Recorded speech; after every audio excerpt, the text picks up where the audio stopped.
Yo, what is up guys, Crazy Games here, welcome back to a brand new video on the channel. It's been a few weeks. I've been to get this uploaded a lot earlier, but I forgot to do it. Just because I was waiting for a little bit more games to come out or be announced so I can talk about them, but nothing's really been announced. So I'm just gonna make this list video anyway. This is my most anticipated games of 2024. I was gonna do a top 10, but I feel like if I do a top 10, I got this from Mr. Matty where he like made this like pretty good point. I'm just gonna steal it, where I don't want to do a top 10 because there could be stuff that's announced and coming out later that has my interests, and I'm just like, oh wait, this is like a top 10 game I'm excited about type of thing. So I'm just gonna do most anticipated games. It's not really in any order, but I'm gonna start at the bottom for like one that I'm not most interested in, and then the last one will be the one I'm most interested in. And it's not that I'm not interested in it at all, it's the one that I'm like, don't know if I'll get there or not. Basically, you'll understand what I'm saying. So let's get into it with my number one. The first one, Final Fantasy XIV Dawn Trail. Now, I'm excited for this because more Final Fantasy content after 7 Rebirth, but also because I feel like I can catch up to Dawn Trail by the time it launches, because this is probably going to launch in September. They have announced that it's launching in summer with no release date still after the latest Japanese Fan Fest, and that tells me that it's September. This is what happened with Persona 5 when it was announced that was coming out summer 2020 or 2016 in Japan, and it came out in September like 17th, something like that in Japan. And it's just like, whenever I hear a company, specifically a Japanese company, say summer, but we don't get a date, the year basically starts in January or like in December, something like that, my assumption will always be September, sometimes August, but mostly September. And I'm on Stormblood 4.1. I'm almost done with it as the recording of this video, so maybe I'll be there but by April or something. But I am excited. I'm excited for Dawn Trail. It looks like it might be really good. I've heard some people say they're worried about it because of some of the writers on it, but I don't know who they are yet, so I'm not too worried myself. So yeah, Final Fantasy XIV Dawn Trail. I'll be there hopefully day one. We'll see. You know, if those servers don't crash, maybe I'll wait a week and just avoid social media to not get spoiled on it because I'm waiting to get in and not deal with like the world being full of stuff like that. But we'll see. We'll see. We'll see. After that, Jujutsu Kaisen Cursed Clash. Now, a lot of people are going to be like, why are you excited for the anime Reunified? It looks generic and really bad. I'm excited for it because Jujutsu Kaisen, my favorite ongoing manga and anime right now. Anime season ended, so, you know, it can't be my favorite ongoing anime. But favorite ongoing manga right now, like, it's above everything else for me. And I've wanted a JJK game that was not a mobile game for a very long time. Because I think Phantom Parade got announced first, and I was like, damn, they got to announce something. And, you know, I would have preferred something like an adventure game or something like that, like a 7 out of 10 adventure game, maybe an RPG. But Cursed Clash is being made by the developers of My Heroes 1 Justice. Specifically, I'm excited because I played My Heroes 1 Justice 2 recently, got it on Steam, and it's very, very fun. Really good mechanics. I really like how the ultimates work and how you can combo and everything. And the wall running, which works online, which is something I've wanted from Storm, which I think it's in Storm 4.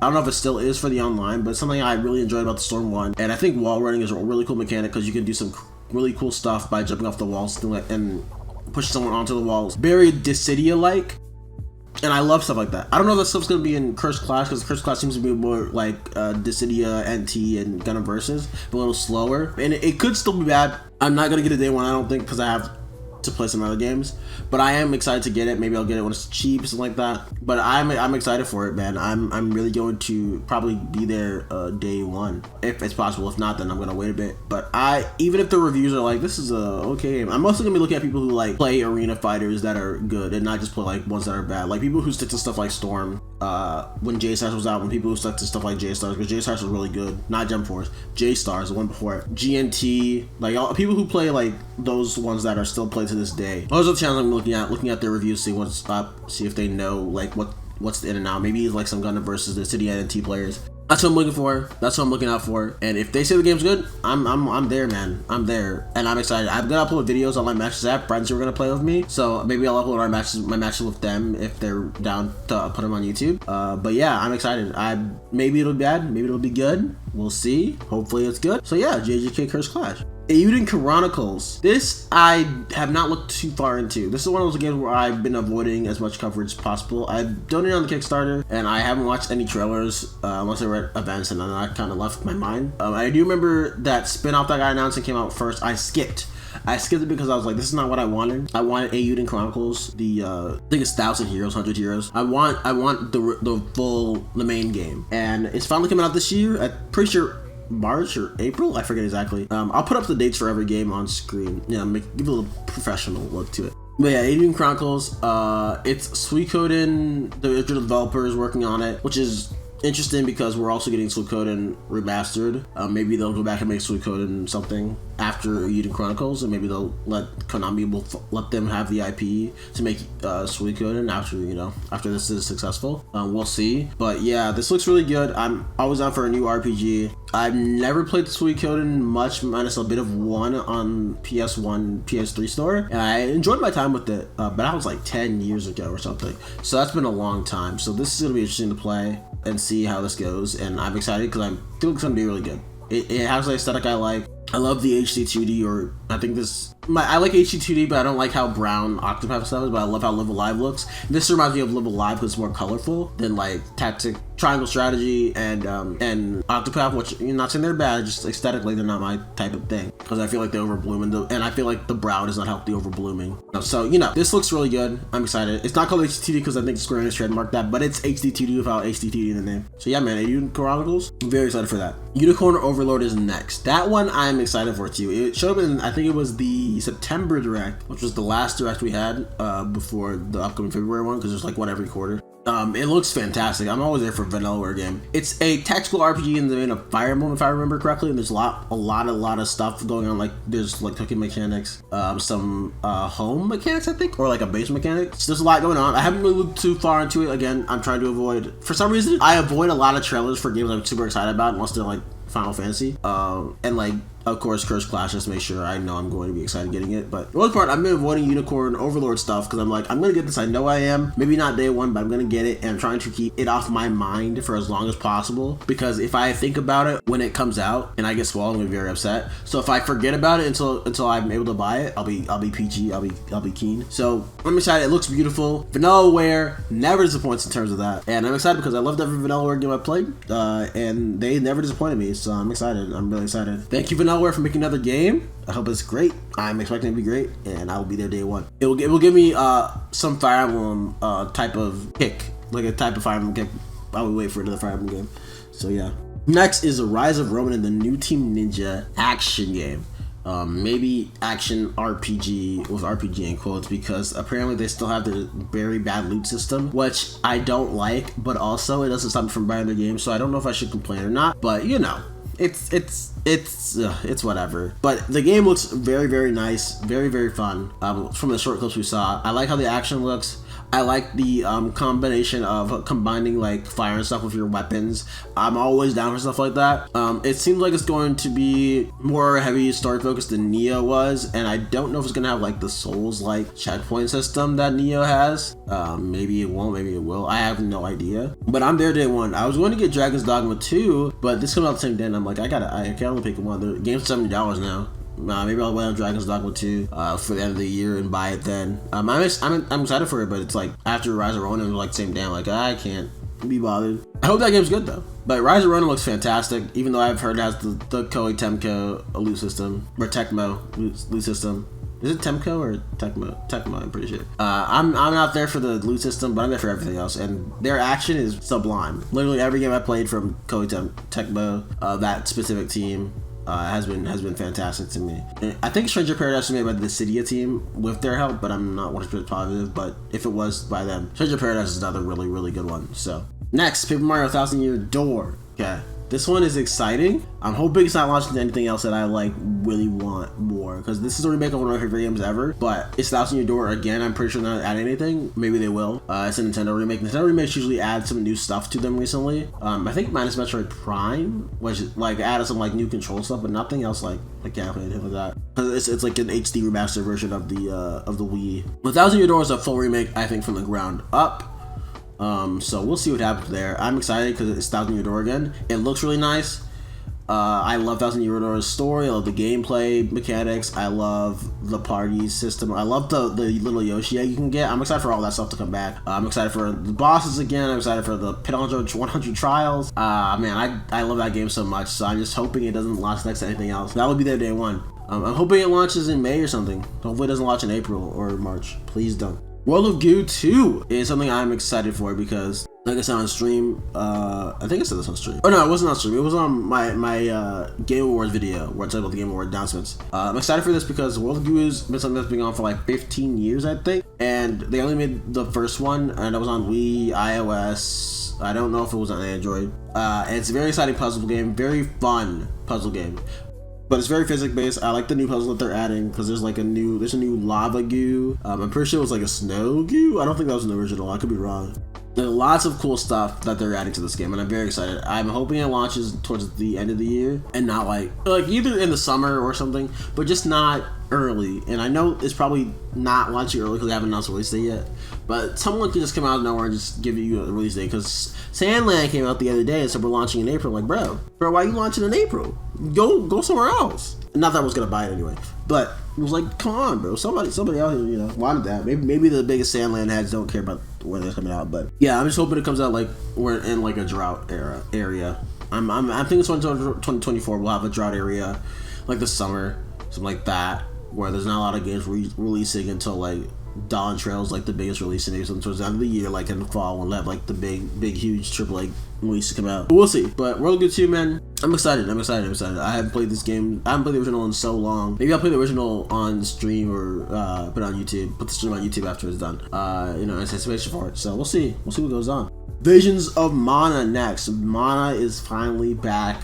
And it's getting the AAA experience. It looks like Dragon Quest 11 in terms of like fidelity, which I think looks really pretty. And I'm so glad Mana, of all franchises, is getting AAA. And I think this is in the incentive that Kiryu, the new president of Square Enix, is trying to do, where they're going to be upping their IPs to AAA status. And the thing about Japanese AAA versus like the Western AAA is that they're still made on less money. Minus stuff like Forspoken, I'm pretty sure. But a lot of the AAA stuff, like the Final Fantasy VII Remake project, is made on lower budgets than like a lot of Western AAA games. So I don't think this AAA bubble, as far as I can tell, and I haven't seen any news about it, but this AAA bubble that's about to burst or slowly bursting is not affecting the Japanese market. So I think this incentive to make Japanese games AAA from Square Enix might be okay and not like this is like a bad thing type of deal. We'll see, because I would like more stuff like Visions of Mana for other franchises that Square Enix has dormant, like Chrono, Linking of Chrono 3, something like that, or another game by I think his name is Tokita, who worked on Live Alive, a brand new game with like a really high budget. Octopath 2, I'm pretty sure, is a AAA game, but has 2D sprites or whatever. So stuff like that, man. Just like more AAA Square Enix projects. So AAA Square Enix is like, in my opinion, a cut above the rest. Like they're just a cut above the rest. I feel like they're like so much higher in terms of quality than like anyone else. And people can disagree with that, but I really do think they're like a cut above the rest. But I think someone's coming for their gun. Someone's coming for them with their first game. But yeah. Visions of Mana, man, it looks fantastic. Mana is back in a big way after the Trials of Mana remake did so well. And I'm glad they're taking into recognition to see how well it did and how well these games can do, because Mana deserves the hype. I only really like 2 Mana games. I still need to play the original on Game Boy, but they're good games, man. I really like Trials of Mana, Secret of Mana. I haven't played Sword of Mana or the PS2 one. Maybe I like those. Not Sword of Mana, sorry, Legends of Mana. And on the PS2 one, so it might be good. But I'm excited, man. New Mana, man. New Seiken Densetsu. After that, we got Grand Blue Fantasy Relink. I was excited for this, but I was not too excited for it because I don't play Grand Blue. But this looks like a really cool action RPG, and I love action RPGs. I love me some action games. Platinum Games left the project. Not a huge fan of Platinum Games. Was like, finally can see Side Games cook what they wanted to cook themselves. And it seems like they're cooking like crazy hard. I played the demo the other day, and I just like lit up. This plays phenomenally. The boss fights are really well done. It's like an action MMO because they have the MMO markers. It's like what I want a 16 to be, basically. Like I want a 16 to have this level of feel in the base combo, because this game has cooldowns. It has cooldowns just like 16, but the base combo for each character is so good. It has a lot to it where it doesn't feel like I'm getting stale while I'm waiting for the cooldowns to build up.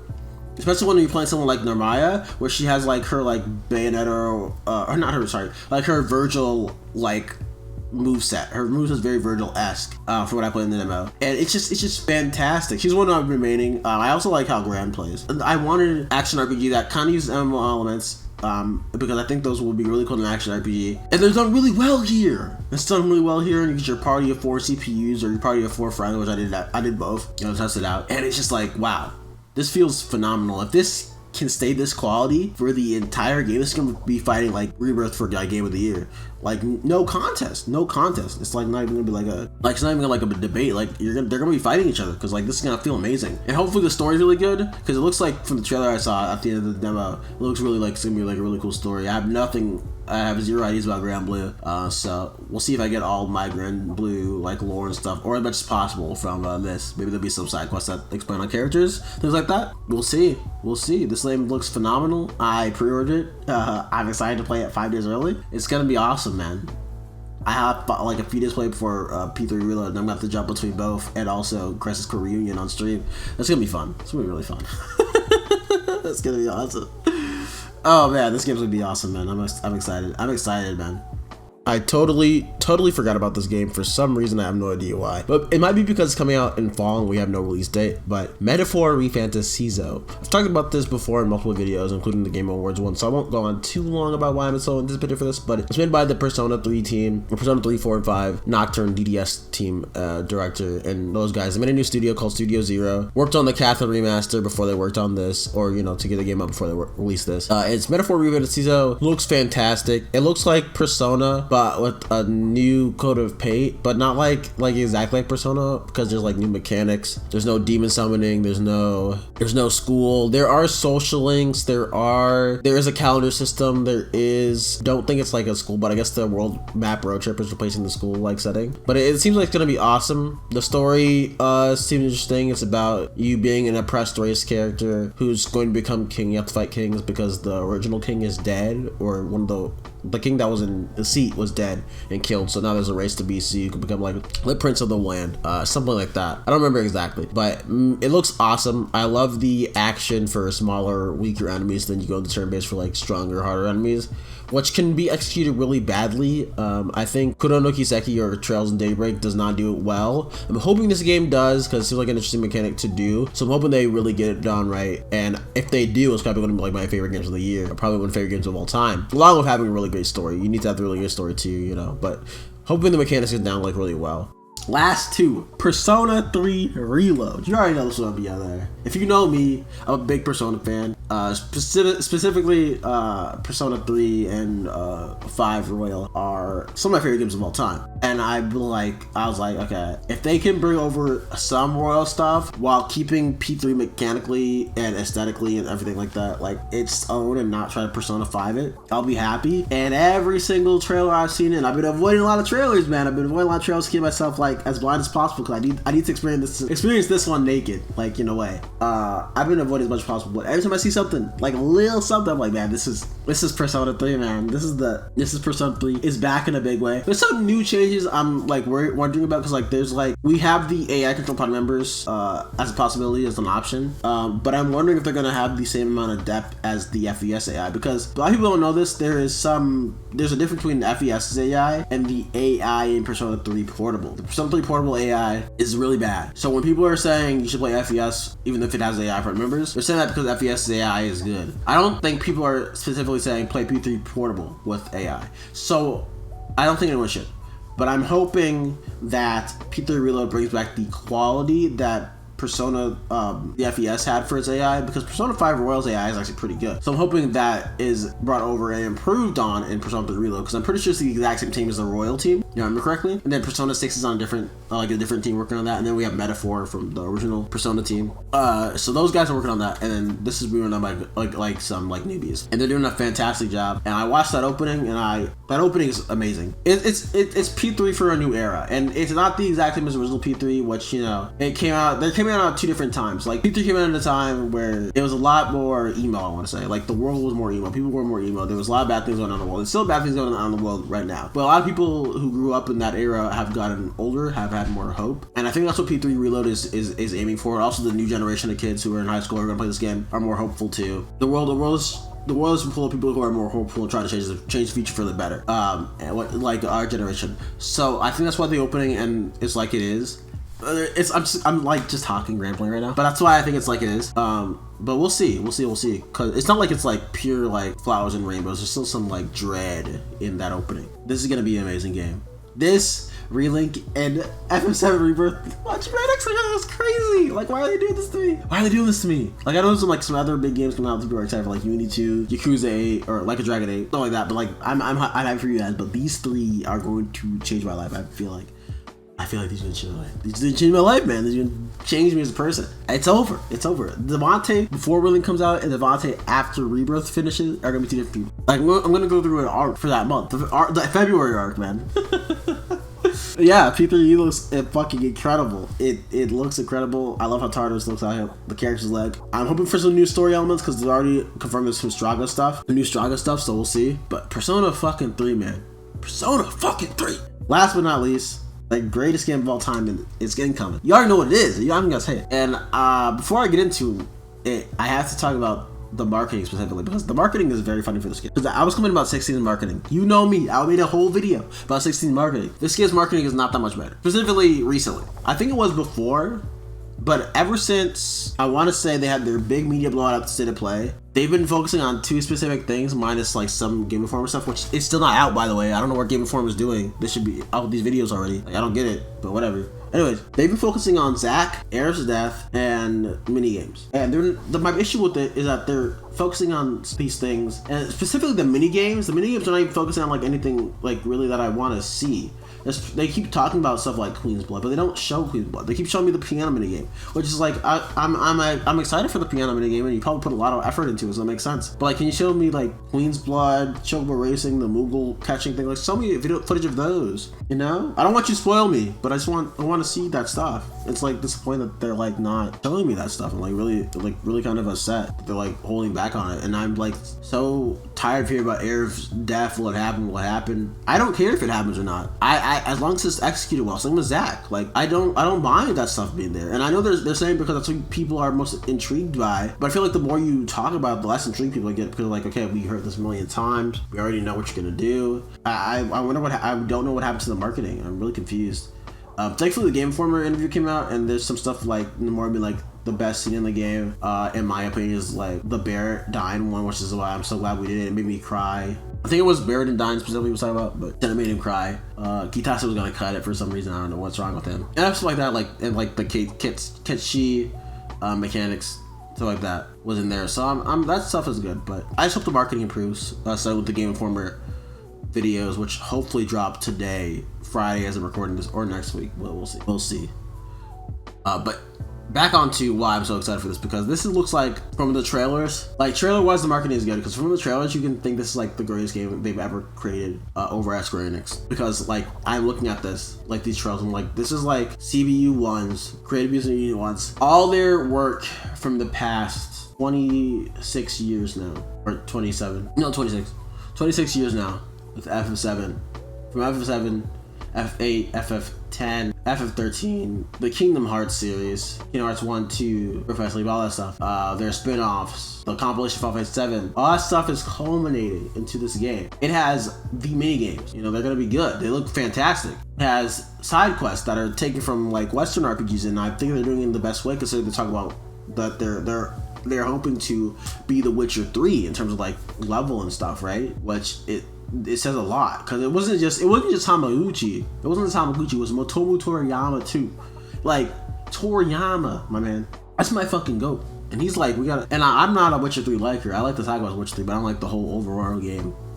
So if they're taking the only aspect of Witcher 3 I like and putting in this game, I'm excited, man. And then the romance system feels like a huge evolution from what they worked on before, from FF 7, 8's like 8 has like one that's like super subtle. FF10 has one, but yeah, they're it's like they're finally like putting together their magnum opus, which I don't think it will be. I think the third game will be their magnum opus, but this is like magnum opus 1, then they have magnum opus 2. I hope KH4 is magnum opus 3, because that's also a CBU1 game. People didn't know CBU1 works on those games together, and they're in the same division, so I'm pretty sure they like work together. Other than just having Tetsuya Nomura as director, I'm pretty sure they share staff too. Going by the Ultimania. So it's like, man, this is going to be their greatest game ever until KH4 and Part 3. But this is going to be the greatest game ever.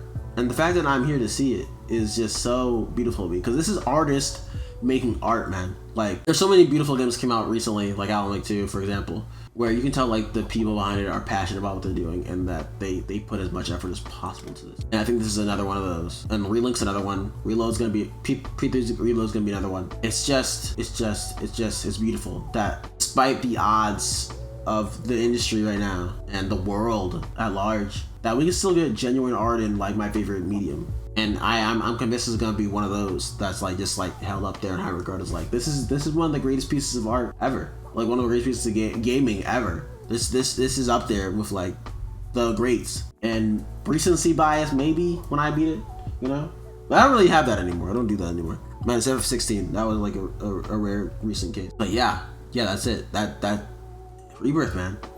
Final Fantasy 7 fucking Rebirth, man. It's gonna be great. It's gonna be the greatest game of the year. I don't think anything's coming out that's gonna beat it, like Relink gameplay wise might, but I think in an all-encompassing video game, like in terms of like everything's gonna be in that game, because Relink will be supposed to be a combat game, but Rebirth will have everything I want in Final Fantasy. I'm telling you, man, give me nothing better. So yeah, that's my most anticipated games of the year. This video will probably be out on Sunday, Saturday. We'll see. Maybe Friday when I'm recording this. We'll see. I'm rambling on again. Thank you guys so much for watching.